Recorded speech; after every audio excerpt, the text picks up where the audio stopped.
Today is episode 5 of the In the Ride podcast with Curt Fletcher. My guest today is Delmone Taylor. He was the saxophone player for the James Douglas Show. Very talented.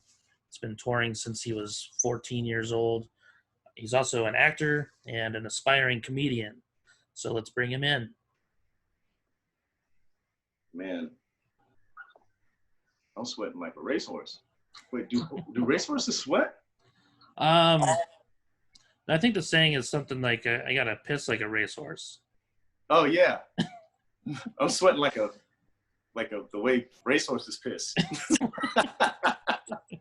Sweating like a racehorse pissed all over me. You're like the guy who combines two sayings into one. Yeah, it's all about research. Man, I can't stop sweating. Makeup? I know. Makeup. I sent my makeup people over there. Are they not there yet? They probably went to the wrong house. This is I not bet they did. Or they probably saw you and they're like, this guy doesn't need makeup. No, they saw the neighborhood is like, this guy probably doesn't need makeup. No, I don't live in a bad neighborhood. The bad neighborhood moved around me. There's a difference. I was here first. So how you been, man? How's your family? Everything's great, man. I started a band with my brother and my nephew, and we've been jamming a little bit. Yeah.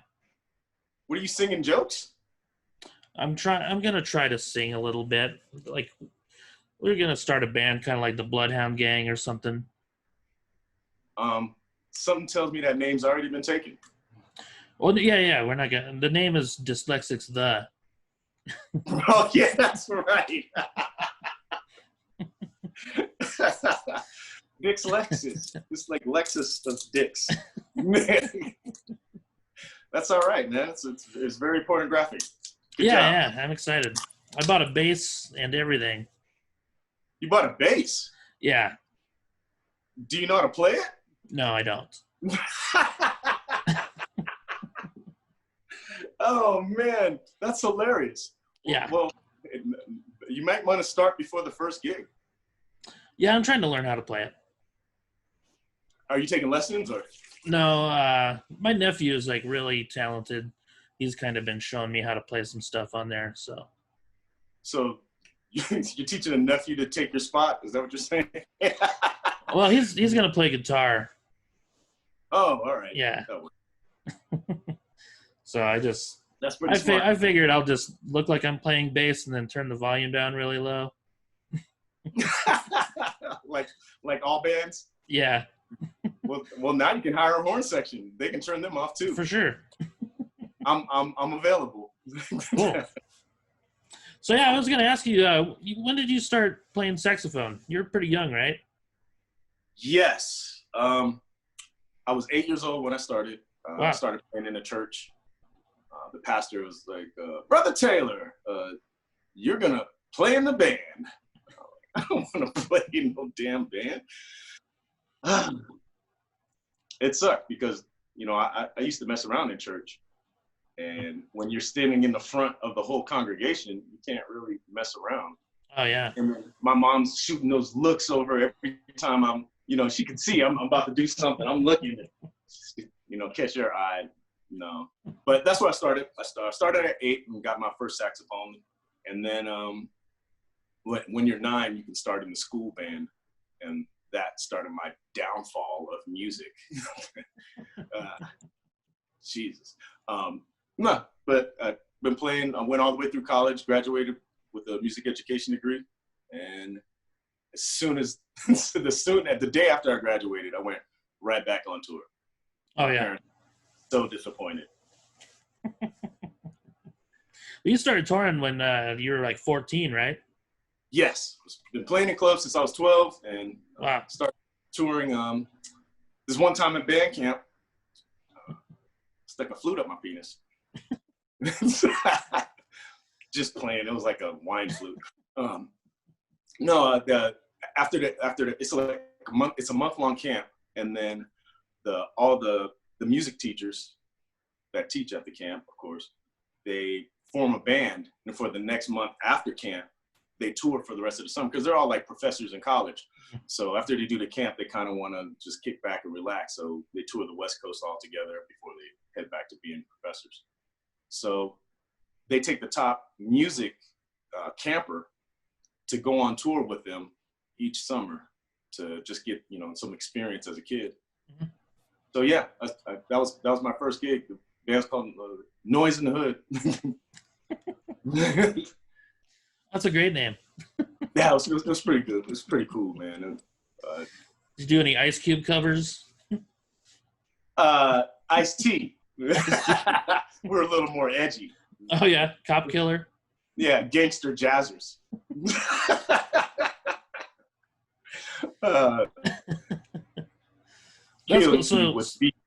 And that was you grew up in Alaska?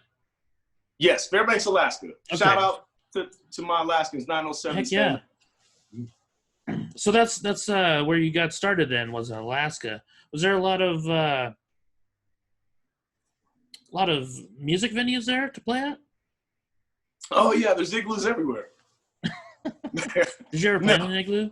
No, I've never even seen an igloo. Oh really? No. We built snow caves, many snow caves, but igloos, no. The first igloo I saw was down in Arizona. Really? Yeah, you know when you're driving down 940, they got the big tourist museum. That's a big igloo. Yep. Yep, that was the first igloo I ever saw. How funny. In the hottest place on earth. Yeah. Well, at least in America. Yeah, no kidding.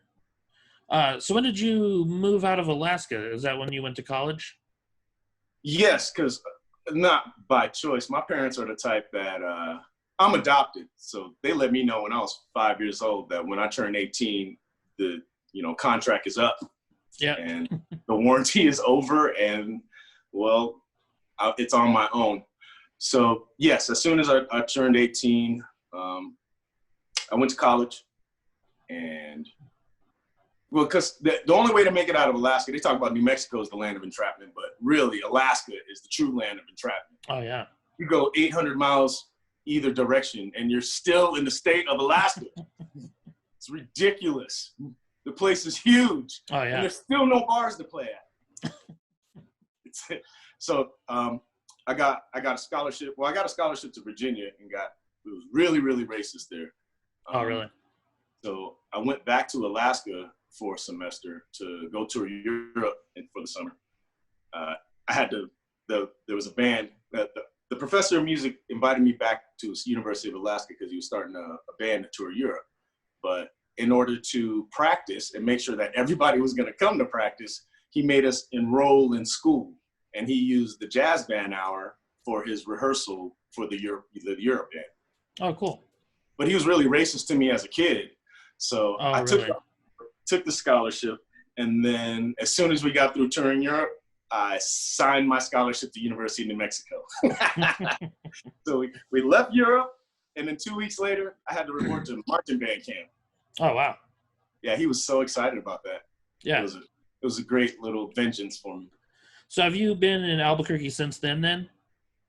I bought a house in Albuquerque, but I've been on the road. We were on the road for 6 to 10 months every year for 13 years after I graduated. Okay. I played in a bunch of bands in that before I got into the James Douglas Show. That's where I really was on the road a lot. Can you tell me how you got linked up with the James Douglas Show? I don't think I've heard that story. Well, it's kind of a two-part question because when I first moved out to New Mexico, I was trying to figure out how to get gigs. I wanted to play in a band, and nobody was hiring saxophone players back then. So I had a really hard time putting a band together. I had a really hard time getting gigs, getting music venues to answer the phone. And so I started talking to other people, and they were like, Marco Nunez, talk to Marco Nunez. Like, oh, you Marco Nunez. I got tired of hearing the word Marco Nunez. So I'm like, all right, I'm just going to call this Marco Nunez guy, right? So I call up, I get his number, and I call up Marco and, ask him about it. This is how the story went. And he's like, hello? I'm like, yes, must speak to Marco Nunez. This is Marco Nunez. I said, is this Marco Nunez? It's like, yeah, the Marco Nunez of Albuquerque, the drummer. It's like, yeah. You know, I've heard your name all around this town. And every time I try to book a gig or get in the band, everybody keeps telling me that I need to talk to you. So like you're the Alibaba, like you're the king of music out here. And I just broke down and said, you know what? My name is Delmone Taylor. I'm a saxophone player from Alaska. Remember my name, Delmone Taylor. You know my name, Delmone Taylor? He's like, man, yeah, man, who the hell are you? I said, look, my name's Delmone Taylor. I'm from Fairbanks, Alaska, and I came to Albuquerque to take your spot. I'm gonna take your shit. You're the king out here. You're gonna be number 2 by the time I'm done with you. Do you know my name now? My name's Delmone Taylor. I said, Delmone, you man, like, now that you know who I am, all right, you got my name? You got my name? He said, yeah, man, Delmone Taylor, saxophone player from Alaska. Don't worry, I'm gonna find out who you are. I said, great, now that you know who I am, please help me, Marco. I can't get a gig, I can't get a band thing. I'm struggling, man, I can't do anything out here. And he cracks up laughing. Who the hell is this? Delmone Taylor from Alaska. I mean, like, man, is this a prank? This has got to be a joke. I'm like, no, man. I just needed something to get you to answer the phone because nobody will answer the phone for me, and I need you to know who I am. Like, I still don't really believe this. Monday, show up at my house on Monday. He invited me to his house, like to square up, like we were gonna fight. And I'm like, all right, I'll be there. He said, you really want to know who I am? You really want some help? You really want to make it in the local scene? Hit me up. We'll see who you are. So I did. I showed up at his doorstep, 9:59, the first time I've ever early in my life, and that's how it started. Right then and there, we had a good couple-hour conversation, and the next weekend, he flew in Mike C from California, and they were making an album for this gospel choir out in LA. And they needed a saxophone player on a couple of songs. So, I mean, they hired me right then and there on the spot. Oh, wow. So I was recording with them 1 week later after about 2 months of being here in New Mexico. Oh, cool. It just happened that I landed on the number 1 team out here. Mm-hmm. So fast forward to about 2008 and about 2007. And right after college, I didn't want to get hustled on the biggest purchase of my life. So I went straight into real estate school. So, because a house is the biggest purchase, right? And I didn't want to get hustled by some punk that has, 5 weeks more education than me. That was too easy. And I breezed through school. School's easy. So I'm like, all right, I'll figure this out. While I'm doing real estate, I help out a bunch of people. And then once I buy my house, I'll get out. And so when it was time, about 3 years later, that was from 2005 to 2008. I talked to Marco because he's kind of like a mentor, we have a lot of the same similar paths. We understand each other. We've worked the same way. And I'm telling everybody, I'm going to quit real estate and do music full time. I'm doing my dream. I'm going to do it. All that inspirational MySpace, Facebook garbage, And everybody's telling me. I've called like 40 people. All 40 people. It's like, yes, do it. You're the best. You're great. I love you. You're going to make it. And I call Marco. He's like, no, don't quit your day job. You're not that good. You can't even make it out of here. You're not even the best in this town. Like, keep your day job, keep practicing, and you need to learn how to get on the road and be a professional musician. You're gonna fail. And I'm like, you know what, man, Marco? Just because you're the only one that said I can't do it, I'm gonna do it, just to spite you. So I quit real estate. Like that night, I quit real estate. Wow. I told my broker, I was like, I'm done. I'm not going to renew. He's like, all right. So I put on my best suit, and I got my cornrows down. I had cornrows, long hair back then. Got them done real tight, and I figured, all right, every Fortune 500 company, which after internship, you get into the mailroom and work your way up, right, up the corporate ladder. So I'm like, what's the corporate ladder of music? What's the mailroom of music? My mom's from New Orleans. I really learned to play in New Orleans, like in the Marsalis camp, Jason Marsalis, Winton, rapper, Ellis. And so going out there, some of the best saxophone players I ever heard were on the street musicians, homeless street musicians, way more ridiculous than I was. So I'm like, all right, that's where I'm gonna start. That's my mailroom. So I put on my suit, got my hair did, put on some shades, went out there with my $7,000 saxophone and tried to play on the street corner, play for like 3.5 hours, sunburnt, like at like 100 degrees. I made $0.25. Damn. In 3 hours, $0.25. And I didn't even really make it. The lady was like, you look richer than me and you're out here acting homeless. And she threw the quarter at me. And, you know, I needed that quarter. So I'm like, all right, this is no matter what, everything's marketing. It's all a hustle, no matter what we're doing. So I put on some sweats, put holes in my clothes, dirtied up my hair and stuff, put twigs in my hair. And then I went out and played. I had to stop at 45 minutes every day because I had so much money in my pockets that it was pulling my sweats down. Oh, wow. And I was like out there crying and stuff because I knew I was being fake, you know, this is a bunch of bullshit. And I started telling people, I started selling CDs and stuff. Like, I'm not home. I still had a sign, I'm not homeless, just please buy a CD. And that's what people say. I don't care if you're not homeless. I don't care if you're out here working. You're out here crying. You're doing something. And just because of that, that's what I believe in. And that's why I'm helping you. So people are throwing me $20, $50 bills, all the change. And it was crazy. And to the point where all these homeless people got mad at me. It was like, hey, man, this is my corner. It's rush hour, bro. No, find another corner. To the point I was like, well, how much are you making? Let's do a deal because I need to make money too. And this is the best hour and this is the best corner. So how much you need? It's like $20. Fine. Here's 20 right now. And just chill. So once they found out how much I was making, he called a couple other guys about to jump me. And I started hearing all the homeless stories. I never knew there were so many PhDs that are homeless. Really? And it changed everything for me. And it was a hell of a life lesson. And that started my whole foundation. I'm like, all right, I need to know the music business of the industry and not just being this talented musician. Because I met a doctor that his kid set his house on fire by accident, killed his sister, and the mom was barely able to make it out by herself. She went crazy, had to be checked into an insane asylum. She divorced her husband, and he lost everything. Wow. He lost his house, his kids, and his wife all in one day. And he said, to hell with life. I'm like, he's like, how can I be a heart surgeon like this? I'm like, oh, okay. It's not just a bunch of crazy people or freeloaders on the street. This whole country is ran off of business. If you're not a business owner, if you don't know business, if you don't know the industry, if you don't know how to make money from nothing, well, then it's impossible. Not gonna struggle, it's impossible.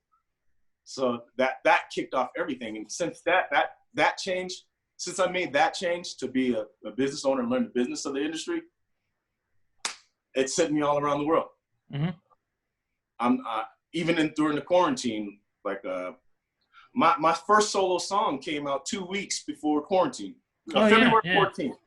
Yeah, I put all the marketing out. We put it out and made all this hype about it, and they canceled every single gig, every tour all the way through October. It's a great song too, man. I got it on my Apple Music. I appreciate it, brother. Yeah, it's really good. My mom don't even have it downloaded. So really? My parents have never heard it. Really? Man. No, they want me to be a junior high band conductor. Oh, really? They do not get it. Yeah. But yeah, it's a different lifestyle, man. A lot of people don't understand it. It is. It's a struggle and it's hard. But even through that, because of the business, as long as you keep, doing the business side, just like you. Like we can't do any gigs out, but now you got a podcast and you're putting it on YouTube and SoundCloud and doing the platforms. It's not just a Zoom call between me and you, hoping that somebody invites. No, you're doing the business and making sure that you stay relevant through this quarantine. You're not out there selling all your stuff to try to get money. You're actually out there buying stuff and starting a new band. And, that's the business side. that's the industry and how you evolve and adapt, man. And actually, I'm very proud of you. It's very inspiring. Thanks, man. Congratulations. I appreciate it. That's how you do it. Yeah, you got to keep creating content. Just get your name out there as much as possible, especially now, man. Like a lot of people are on the internet now, so get your name out there. The internet has saved my music career. Like my song Marco just showed me the numbers the other day. I'm over 27,000 downloads. Plays. What did he call the streams? Yeah, 27,000 streams in 4 months. Oh, that's great, man. So thank you for buying and the support.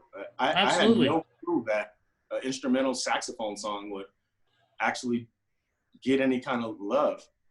All the marketing died. So it's just word of mouth and friends and family actually showing some love and support. Have you recorded an entire album that you're going to put out? By myself? No. Yeah. No? Yeah. That's a kind of leads to, the other day when we're on Facebook, he's like, you got a whole list of nobodies. Who are these nobodies? I don't know anybody on this list. I worked very hard to be at the bottom of the barrel. So, no one ever says they want to be a failure. I have failed at the finest. I hear you, man. So, I've worked very hard to not be known. I've played all around the world. I've played with many celebrities, many rock stars. A lot of them are still friends of mine. But I just wanted to play sax. I never wanted a mic. I was forced to be up front. I was forced to sing, forced to dance, forced to rap, forced to write, forced to be up front, forced to get on the mic and tell jokes between songs. That is not who I wanted to be, or I had to evolve in that. I used to be just the guy sitting in the back. I'm totally fine just wearing all black, playing horn parts in the background, and every now and then I'll take, shine the light on me, I'll play a solo, and then I'll step back into the black. That's who I really wanted to be. So I know famous people, and their life sucks. Oh, yeah. It's not fun at all. Like when we're out there, as soon as the gig's over, we get to go eat, and go hang out and have fun, hang with the people. They're over there signing autographs and doing interviews and doing the press. And we don't see them. We've already been back at the hotel for 2-3 hours, and then they come dragging in. I'm only going to get 2 hours of sleep, and then I got to be at the news station for morning news. Sucker! Yeah.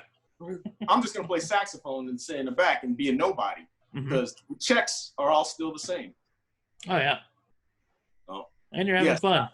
So it's not that we're nobodies. It's just we don't want to be famous. And really, can anybody really name 25 comedians right now? I can, but most people can't probably. Well, you can because you have 20 of them on your podcast. But most people know they can't. Like right now, I'm the most endorsed saxophone player in the world. Yeah. But who cares? No one cares. Because besides me and Kenny G, can you name even another saxophone player alive? I can. Right. And I endorse a reed, a ligature. Yeah. Unless you play saxophone, you don't care about you don't even know what a ligature is. I have no idea what that is. Yeah, it holds the reed on the mouthpiece. You're like, what's a reed? What's a mouthpiece? Oh, yeah, I know what a reed is just because Lisa Simpson played the saxophone on The Simpsons, and Homer had to buy her a reed one time. Right. So that's pretty much my only knowledge of saxophones. That's fine, man. It's okay. It's a nobody instrument, and I love it. It sounds so cool, though. It shouldn't be a nobody instrument. No, it's great to be a nobody instrument because then I can walk around town and nobody knows who I am. That's true. Great. Yeah. We don't want to. Nobody wants to be on 24/7. Oh yeah. Like I like to entertain, but when I'm getting paid for it, and there's the crowd and there's lights and it's a job, it's a career. But when I come home or I'm at the store or whatever, I just it sucks having. No, it doesn't suck to sign autographs in the store or whatever. But when like the celebrities, when it's just constant, there's just lines. Oh yeah, it's like nonstop. But, yeah, because I've hung out with a couple famous people, and it's just like there's people coming up to them nonstop. And it's like, God damn it, that's annoying. Like I like being recognized every once in a while. It's kind of cool, you know. But yeah, I wouldn't be able to if it was like that. Yeah, it doesn't look fun.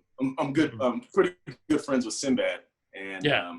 when we're at the NAMM show every year in Anaheim, he's walking around NAMM, and he's not even a musician. It's a thing for musicians, but he does use microphones, and he's a musician too. Not to act like he's not a musician, but it's a conference for musicians, and he's walking around, and you can't talk with him because everybody's coming up to 20. He said this year I'm just gonna come early and late, and I'm just gonna walk around because I never get to walk around and see the booths. He wants to be there to see stuff, but he can't because he doesn't want to be rude. Because once he's rude to one person, it goes viral, and it's like, damn, I just want to have fun, and he can never have fun. Yeah.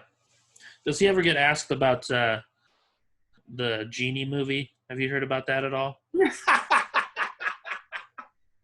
No, I don't think anybody's that brave to come and talk trash to Sinbad. Do you know what I'm talking about, that Genie movie? Apparently it never happened. No.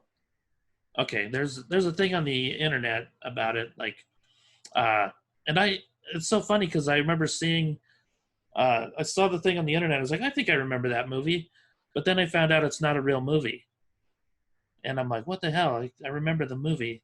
Oh, and, you know what? I'm thinking of Will Smith of Aladdin.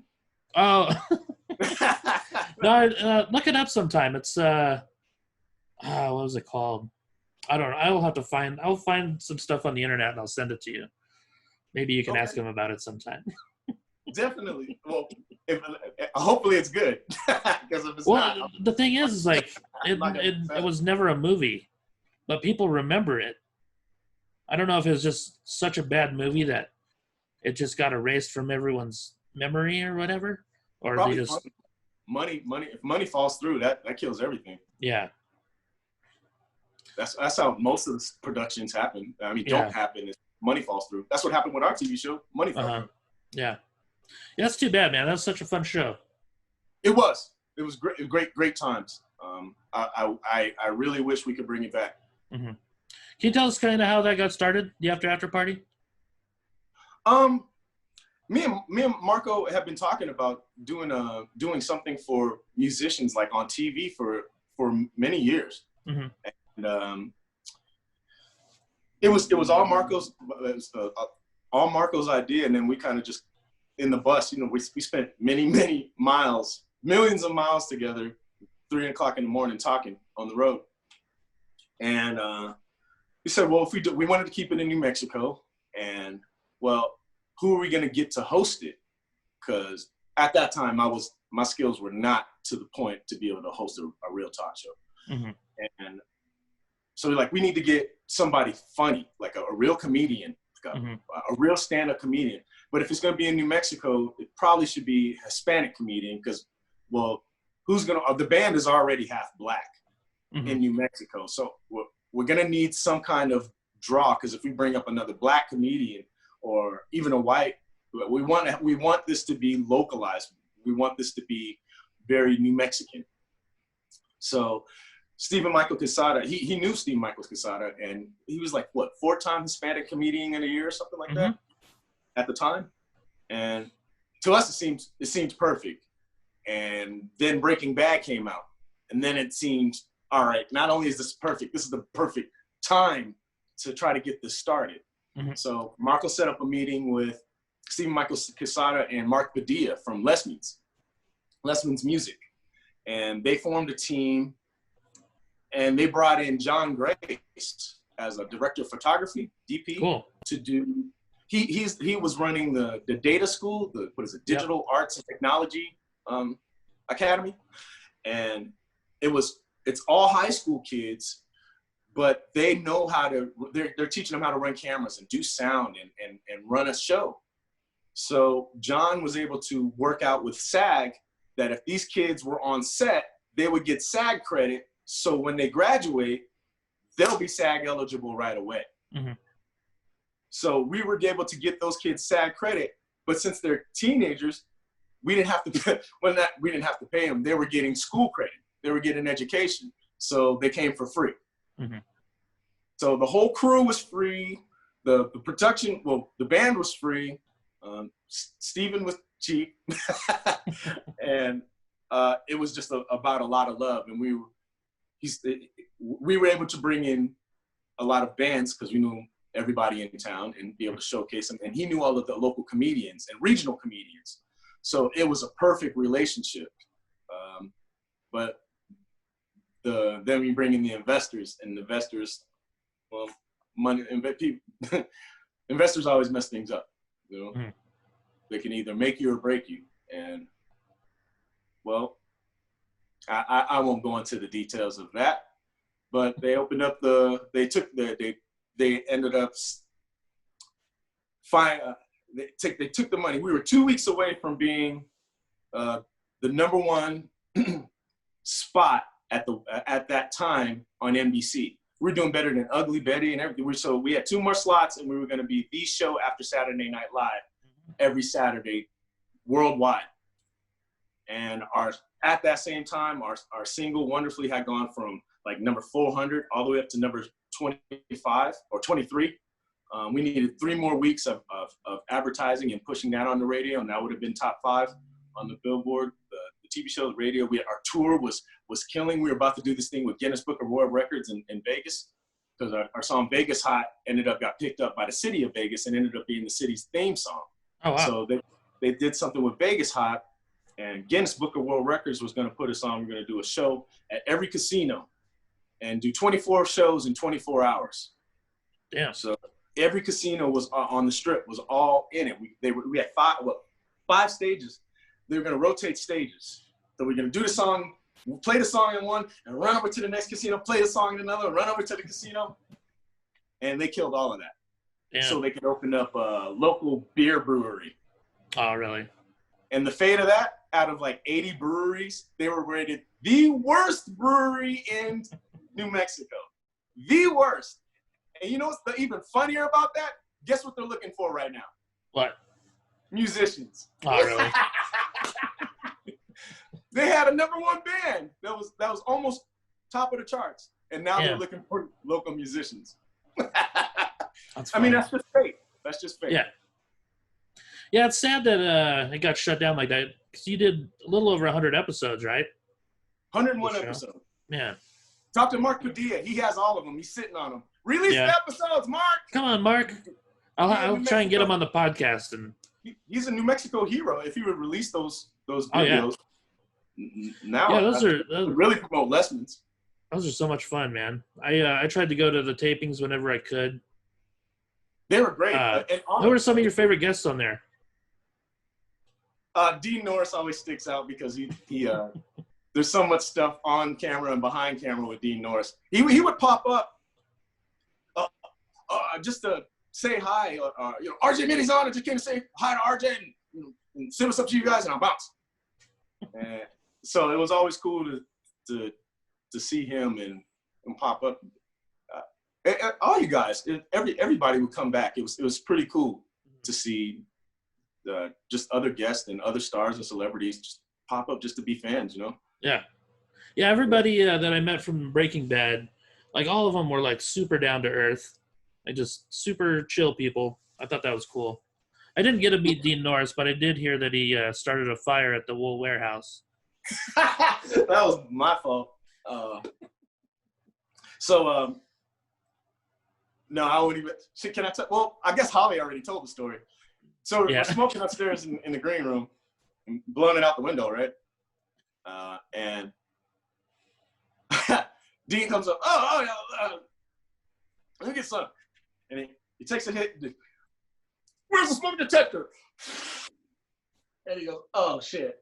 He blows it right into the smoke detector. Right into it. I mean, this is the smoke detector. He blows it. And it's like, oh, come on, Dean. And then sure enough, he goes, oh shit, I gotta go. You see him run out the backside, go down the steps, and he takes off. Oh, how funny. Warehouse, it's a historic building, so yeah. It was our biggest night of the season, of our whole show. We finally got Aaron Paul on, and so the crowd outside, the whole place is packed for the first time ever. And then not only is it a fire alarm, since it's a historic building, they have like a 2-hour maintenance checklist that they have to go through. Killed the Because whole. they had fire issues before, I think. Yes, it had burned down before. Yeah. So yeah, thanks, Dean. No, the show was great. It's a great memory. It's fun to talk about it and think about it. And, Yeah. I always see little clips from it here and there, and I'll think about it. That was a lot of fun. That's the story. But don't say it was my fault because I don't want the bill. I didn't know it was your fault until you said it. No, it was Dean's fault. Well, I'll edit that part out then, because you said it was your fault. Just be a little click and just say it was my fault. Thanks, Curt. Same team, brother. Hey, who are some of your favorite bands that you got to work with, like while you're on tour? Famous bands or like just bands like any band. Whew, man. Los Lonely Boys was very, very cool. Cool. Tito Puente was really awesome. So was what's the other? Poncho Sanchez. Poncho. I took Poncho to lunch, and man, I spent like 6 hours with him during that day. We were late to the to the little adjudication that he had to do. Oh yeah. Yeah. A lot of jazz guys. Like I grew up in the Marsalis camp in New Orleans. I did band camp every other summer down there when I go visit my New Orleans family because my mom's from New Orleans. So we were playing in Snug Harbor back when I was 10 years old. We had no clue what Snug Harbor was. We didn't know it was a legendary worldwide, international club that every legend has always played. We're like, whatever. They bring us on stage. And we played some garbage song. Like, yeah, young blood. Keep practicing, bro. Like, all right, get off stage. So the Marsalis camp was, Kid Jordan was the one that put the horn, really gave me my first lessons. Ellis Marsalis is old saxophone player. He's still playing. He released an album. Ozo Motley. I love Ozo. They come out here to New Mexico all the time, and whenever I get a chance to see them, it's always cool. I've played with a lot of stars have come and played with us, especially like at NAMM show or whatever. They'll come in and hang out. So like Money B from Digital Underground is a good family. Romeo Johnson, he's the only singer to sing with Michael and Janet Jackson. He's the one on P. Diddy making the band. He's one of the dreadlocks that was talking trash to Diddy, telling him to practice. He's the real vocal coach behind The Voice when it first came out. He was the voice. He's real cool.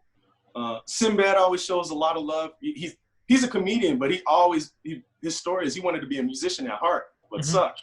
Now he's on tour with Dave Koz playing like bass and trombone. And, he called me a couple months ago talking about, yeah, I'm taking trombone lessons, bass lessons. I'm coming for you, boy. I'm coming. Oh, cool. It's cool. He's doing bigger gigs than I do now. I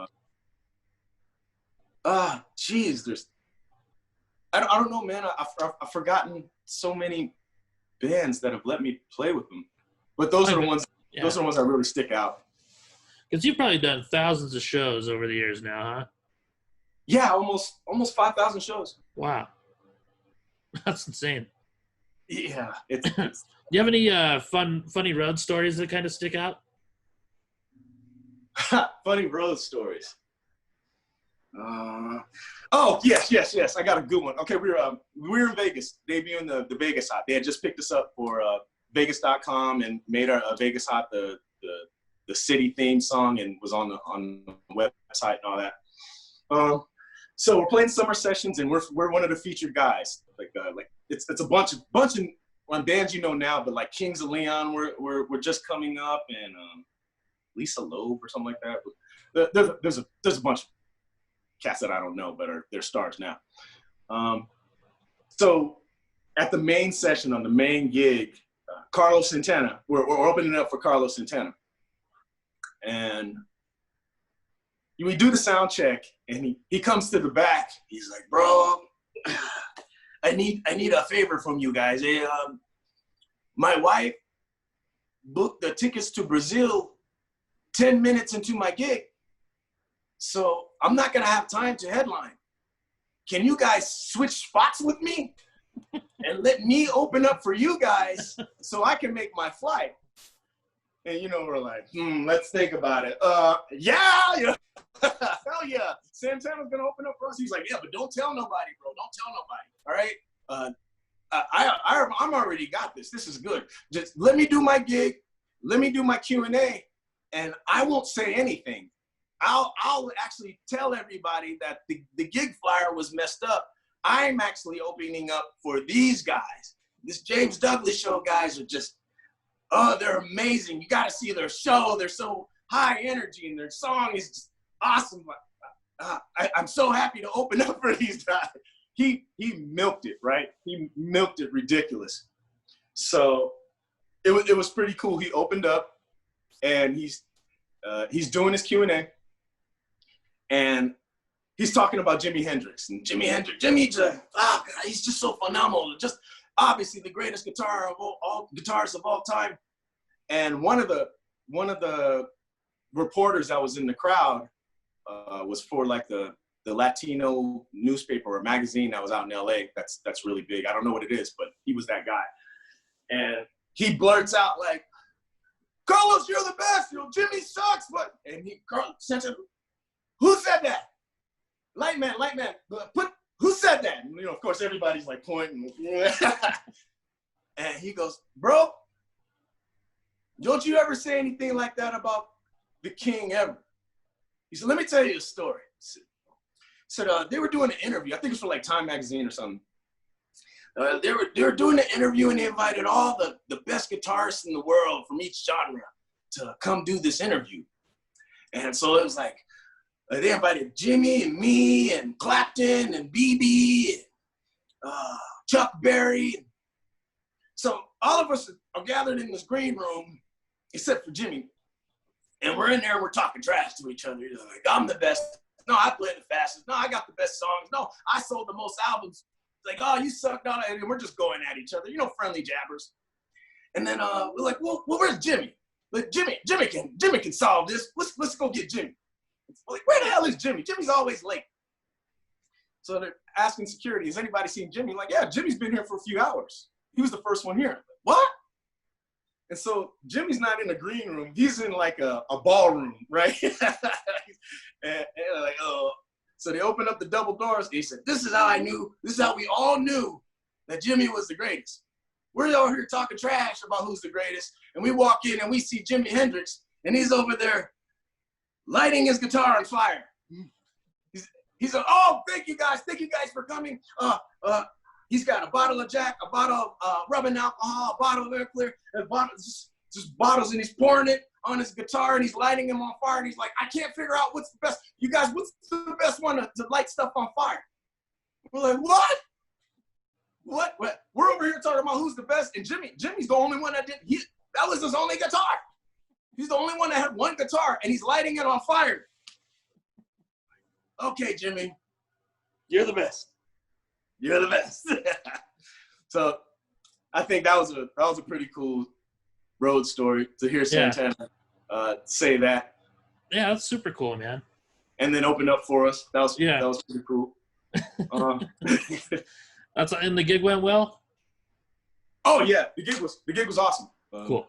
It really set us apart from everybody else, because our songs, with all the other bands, our songs were all, I mean, everybody loved all of the songs. But then when they saw us live, that's what set us apart from everybody else, and set off the South by Southwest, and set off the tours and all the love that people don't understand that we got. We're way more famous in LA than Albuquerque.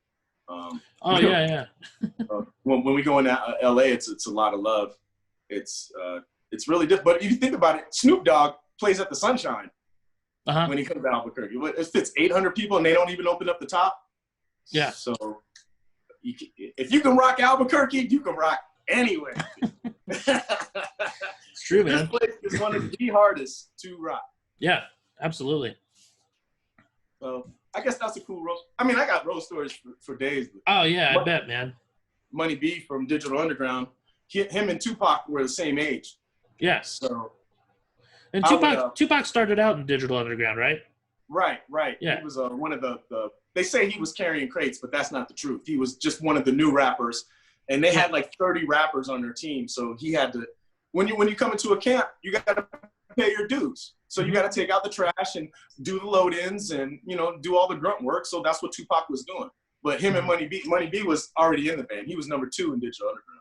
Yeah. So him and Pac were roommates, and Pac was, he said the media really calmed Pac down. He was way more wild than before he was became famous, and, you know, people started outing him.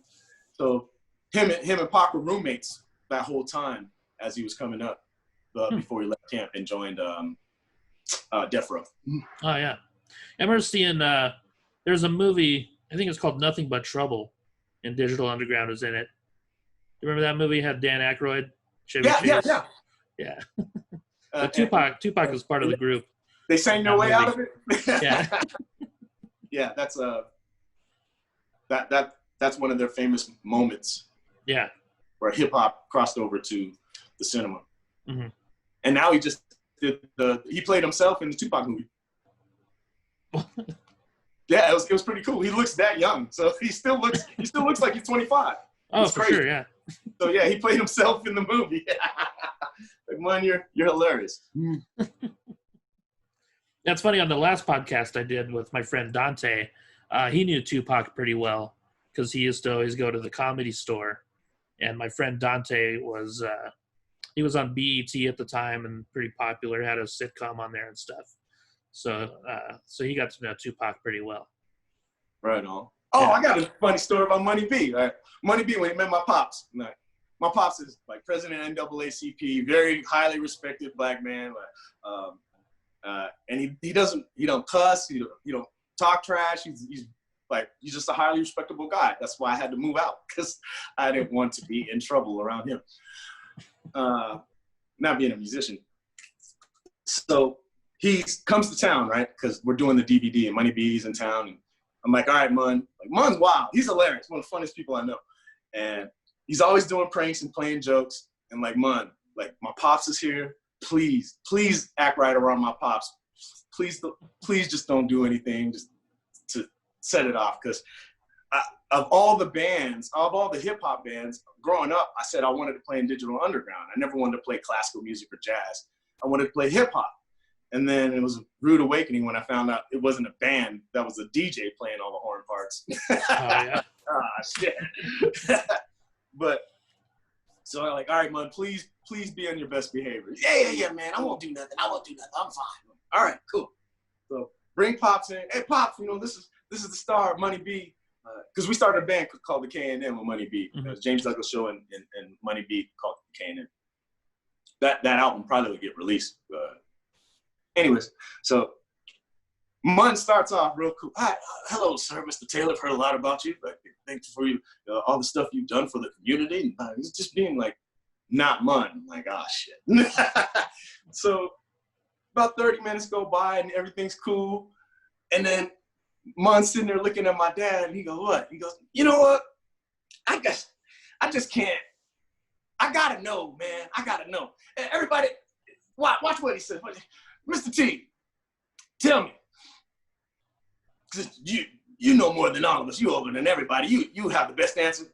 When was the last time you ate pussy?